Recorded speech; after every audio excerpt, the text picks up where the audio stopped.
and is clipped to the edge of the steel structure. Although it doesn't contribute much to the mass of the building, it takes the full brunt of the wind. In a way, the structure is the bones or the skeleton, and the exterior wall is the skin. Every single square foot of skin on a tall building has wind pressure on it, which we convert to a static wind pressure. And it's about 40 pounds a square foot. Could be 50, could be 30, it depends upon the height of the building. We get that information from wind tunnel tests. But if you think about a 50-story building with a little square foot sitting way up on the top there, with say 40 pounds pushing on it, that 40 pounds is pressing on the glass. The glass has to transmit that pressure without breaking. Then the frame around it has to transmit that wind pressure into the floor structure. The floor structure then has to transmit the load back into the structure, and the structure has to take it down to the ground, and it goes out into the foundations.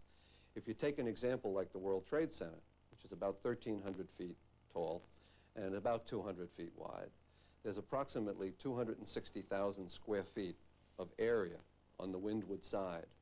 And if we use a number of 100 pounds a square foot, that means there's 13,000 tons of force tending to want to push the World Trade Center over and slide it on the ground. That force has to get down into the foundations.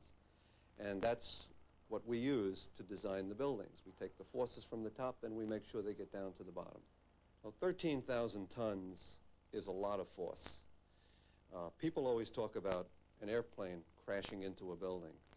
And in 1944 or 45, a plane did crash into the Empire State Building. But the largest aircraft flying today, at least commercially, the 747, fully loaded, is on the order of 300 tons.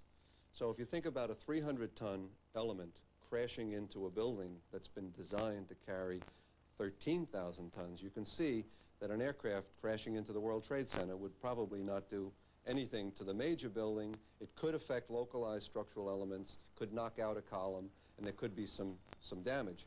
But as far as a plane knocking a building over of that type, that would not happen.